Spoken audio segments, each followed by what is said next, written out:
आज गोटे विशेष मुहूर्त सांबादिक सम्मेलन आयोजन कराई जे पदमपुरवासी लगी बुढ़ाशंकर जहाँ कि आम कहूँ गोटे खुशी दिन आज है दुईटा बड़ प्रोजेक्ट जेनटा आशार बाहर थे आपने समस्ते जान जे गोटे रेलवे लाइन प्रोजेक्ट आ गोटे केंद्रीय विद्यालय पदमपुर हमार कथा सेंट्रल विद्यालय एवं दुईटा बरगढ़ जो नुआपड़ा रेलवे लाइन भाया पदमपुर दशंधि सपना था किंतु जे दिन रेलवे बजेट लोकसभा उपस्थापन है एवं रेलवे बजेट रे नुआ नुआ रेल लाइन लगी केंद्र सरकार मंजूर देला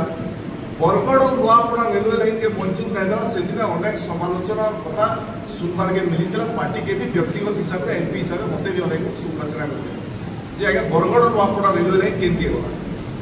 एवं मत भी आघात देता तार परवर्ती समय आपने जान सभा समिति में आलोचना होती केन परिस्थिति में फेर थे केंद्र सरकार पाखे रेलवे मंत्री पाखे आपत्ति कलापर बरगढ़ नुआपड़ा गोटे स्पेशल प्रोजेक्ट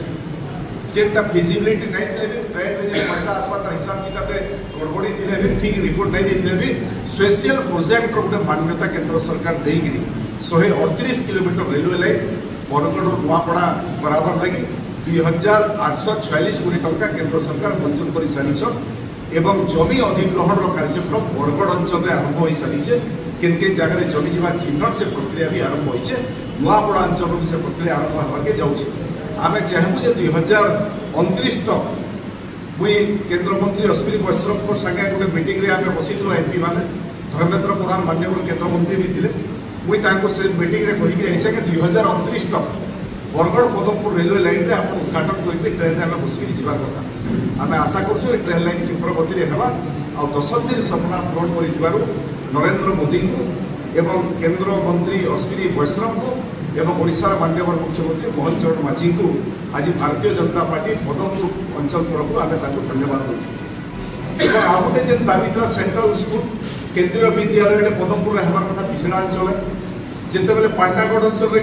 केंद्र मंत्री उद्घाटन कले जिते कुचिंटार उद्घाटन होगा जिते बेले टिटलागढ़ उद्घाटन है ठीक से समालोचना मत सुनवा के मिले केंद्रीय विद्यालय आप कहते केमती गला पदमपुर एवं से समालोचना अधिका समालोचना मोर विवेक मत कहूला जे आम कर बाकी जगह नहीं गला एवं तारपर मुझे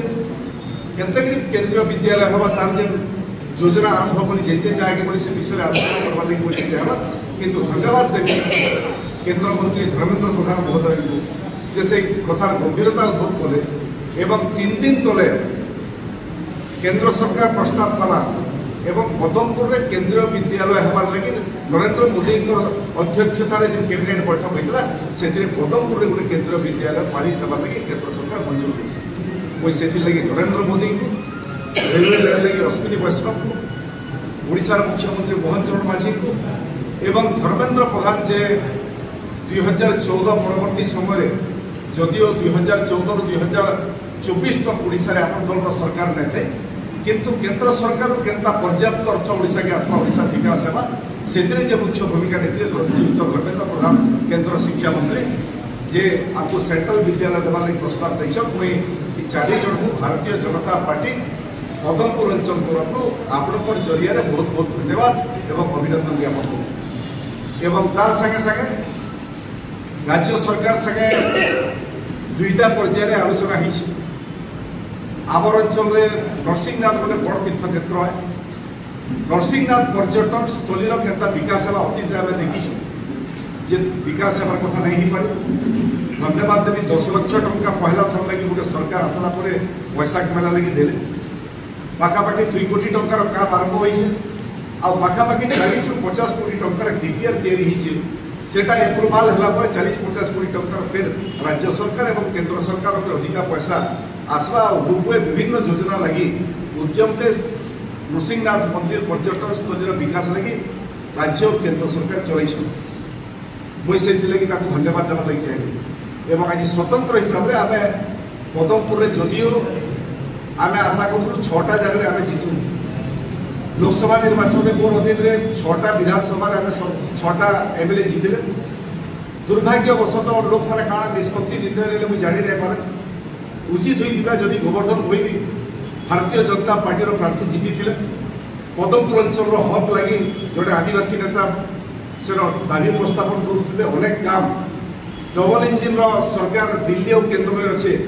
किंतु पदमपुर में डबल इंजिन नहीं पाला जब गोवर्धन भाई जीति जाते बोले बोधे डबल इंजिन हो विकासटा ये पदमपुर अंचल भी आगे त्वरान्वित होता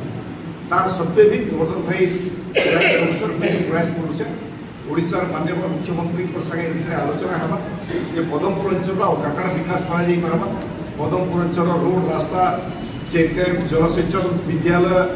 अनेक कथा आलोचना ये मुख्यमंत्री संगे है एवं आम बद्ध निष्पत्ति नहीं सारीचु जदिओ पदमपुर अंचल सबुठ अविकसित अंचल है 24 बरस धरिक गोटे सरकार गोटे नेतृत्व रहा इनु जीतिक लोक मैंने केन्द्र में राज्य में कैबिनेट मंत्री होइछन 25 बरस तक नेतृत्व नहीं लगातार नेतृत्व नौन किंतु सेमाने केते विकास पदमपुर कर पदमपुर लोक मान समस्या साथ जड़ित आपने जान किंतु गोटे सुजोग मिली से डबल इंजिन जदिओ पदमपुर डबल इंजिन रहा किंतु ओडिशा और केन्द्र डबल इंजिन अच्छे आम गोटे प्रयास रहा जे डबल इंजिन सरकार डबल विकास पदमपुर अंचल भी केन्ता हेबा से दिगरे भारतीय जनता पार्टी पदमपुर अंचल को प्रयास जारी रहा एवं आगामी दिन में मुख्यमंत्री आलोचना है आउ क्या नुआ प्रोजेक्ट पदमपुर लगे आसवा गोटे सांबादिक सम्मेलन करके व्यापक मात्रा से विषय भी आम आपको अवगत करा आपण समस्त को बहुत बहुत धन्यवाद।